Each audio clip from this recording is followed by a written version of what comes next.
Mga kaubayan, kamusta po? Si Kamanong po inyong lingkod ay nagbabalik po muli at samahan niyo po dito po sa Tambayan Makabayan at tayo po ay magkomentuhan. Mag-umpisa na po tayo.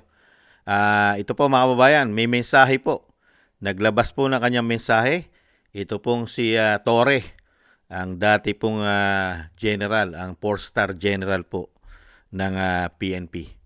Mga kababayan, may mensahe po siya sa desisyon ng ICC. Mga kababayan, pakinggan po natin si Torre sa kanya pong mensahe, mga kababayan. Ito na po, umpisa na po natin. Well, ang proseso ay underway.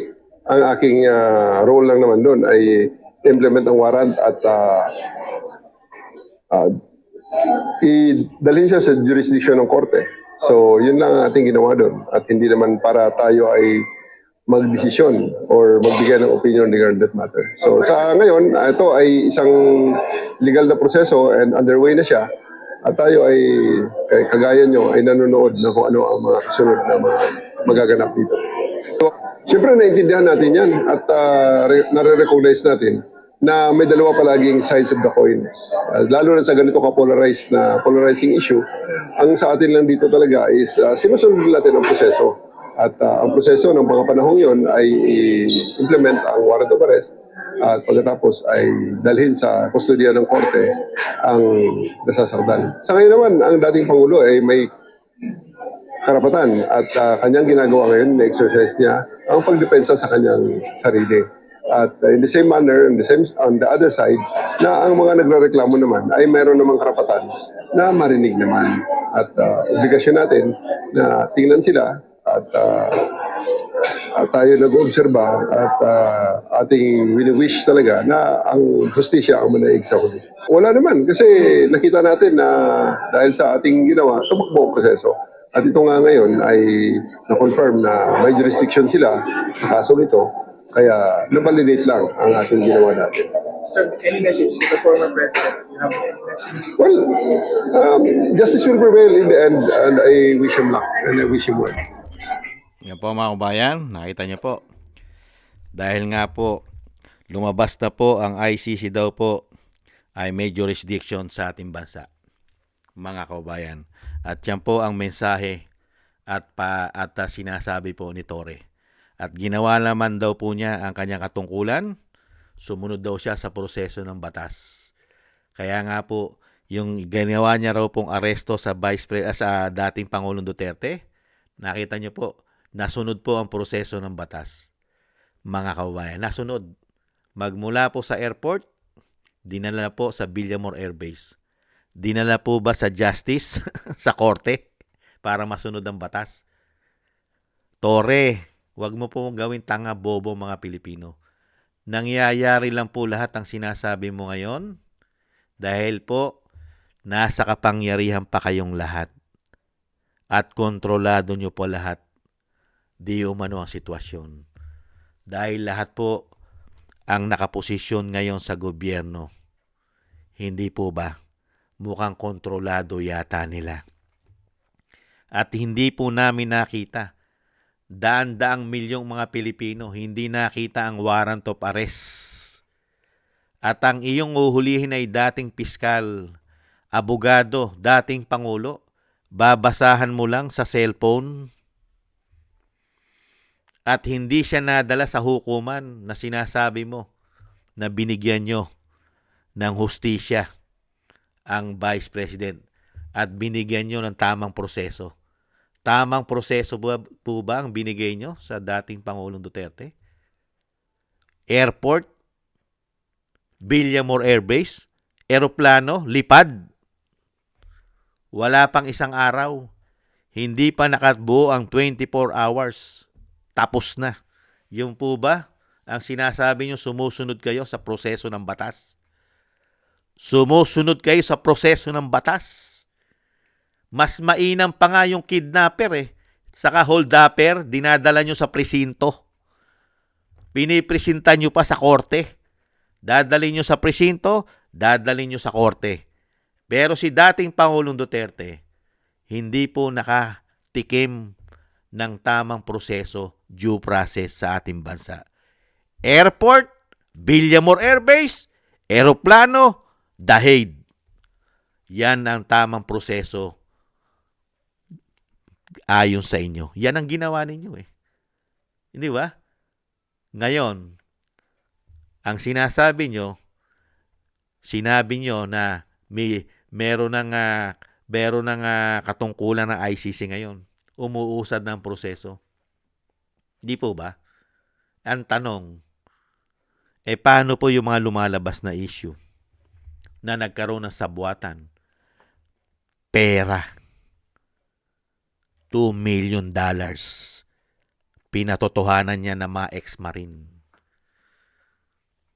Investigasyon ng ICC, bayad pala, di umano. At maraming kasangkot. At pinatotohanan niya ni Boying na kinausap nila ang ICC. Hindi po ba malalim na politika ito? Hindi po ba? At huwag ka munang magsalita ng tapos, Tore. Huwag ka munang magsalita ng tapos. Hindi pa tapos ang boxing. Di ba mahilig ka sa boxing? Hindi pa tapos. Hindi pa naglalabas ng desisyon ng Korte Suprema sa mga petisyon ng mga Duterte, lalong-lalo sa pag-aresto sa kanilang magulang, sa kanilang ama. Hindi ba? Iniintay pa ng pamilya Duterte at ng buong sangbahayan na buong Pilipinas, buong Pilipino sa buong mundo. Lahat ng Pilipino nag-iintay sa desisyon ng Korte Suprema kung may due process ba, tama ba ang ginawa ninyo na pag-aresto sa dating Pangulong Duterte. Huwag ka munang magsalita ng tapos. Hintayin po muna natin ang desisyon ng Korte. Mahigit 1 taon na po, hindi pa po nilalabas ng Korte Suprema ang desisyon sa pagkakaaresto sa dating Pangulo. Huwag muna kayong magdiwang na akala mong bayani kayo at binigyan nyo ng proseso at tamang proseso ang pagdakip mo kay dating Pangulong Duterte. Kailanman ay hindi nakakalimutan ng mga Pilipino, yung matitino, bibit-biting kita. Bibit-biting kita. Kakalad ka rin kita hanggang masakay ka sa eroplano. Bibit-biting kita. Yan ang tamang proseso ng isang dating general na si Tore. Bibit-biting kita. Hindi po ba? Yan po ang tamang due process sa kanya. Bibit-bitin. Unbelievable. Mga kababayan. Talagang tama po kasi ang prosesong ginawa niya. Ayon sa kanya. May due process. Kaya nga po hindi na nga nakalapit ang pamilya. Hindi na po nakalapit ang pamilya, pati ang Vice President. Hindi na nakalapit sa kanyang ama. Dahil nga po, umiral po ang due process at sumusunod po sa tamang proseso si Tore. Ayon sa kanya. Mga kababayan, hindi po ba ayon sa bend the law at break the law? Nasa mga Duterte ang huling halakhak, Tore. Huwag kang mag-alala.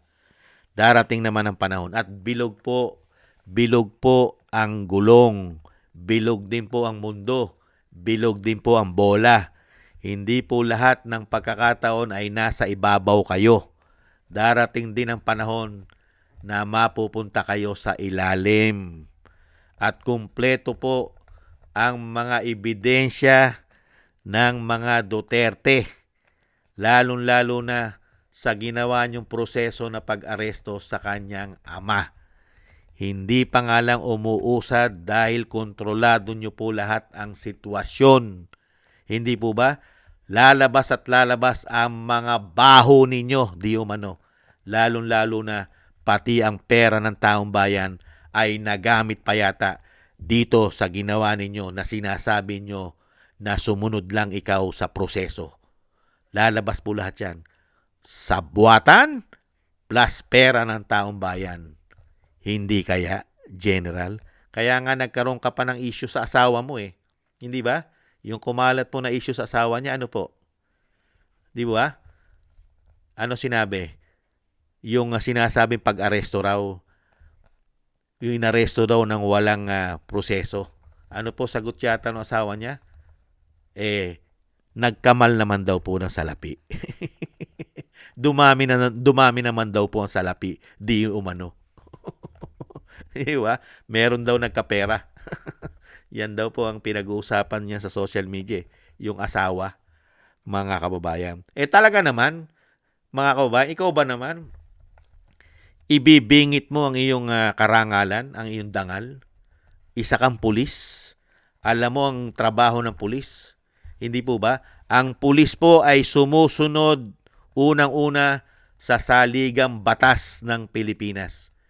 Kailanman ay hindi sumusunod ang isang sundalo, isang pulis sa hukuman ng mga banyaga nang wala pong permiso approval ng ating hukuman sa ating bansa. Hindi po pinapayagan ng saligang batas ng Pilipinas na shortcut ng ating pong batas, ang ating saligang batas, ang ating Korte Suprema ay mas higitan pa ng banyagang korte. Hindi po ba, Tore? Ikaw ay nanumpa at susunod sa saligang batas ng Pilipinas. Pero sa pagkakataon na ginawa mo sa dating Pangulong Duterte, mukhang hindi ang saligang batas at Korte Suprema ang nasunod. Ang nasunod ay ang hukuman ng international na wala pang jurisdiction sa atin na ngayon ay meron na kamo. Dahil nga po sa pera-pera di umano. At binastos at binaboy ninyo ang soberenya ng bansa.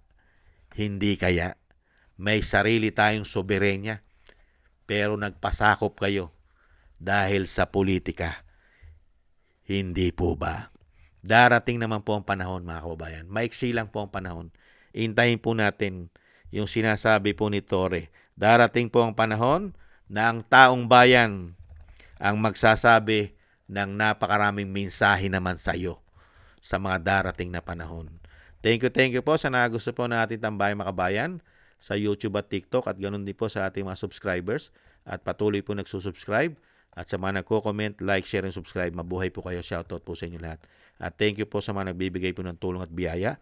Shoutout po kay Tatay Nick ng Canada, Eric Hershon ng Canada, Jem Aris ng United Arab Emirates, Ani Jo, Mila Yi, Gayat Shena, Balance Vision TV, Jesus Valdepena, Kingston ng Hong Kong, Jake Yahut ng California, USA, Gina Ray ng Berlin, Germany, Julieta Sileona ng Sydney, Australia, Baby Roman, Ate Isa ng Cagayan, at si Pilam.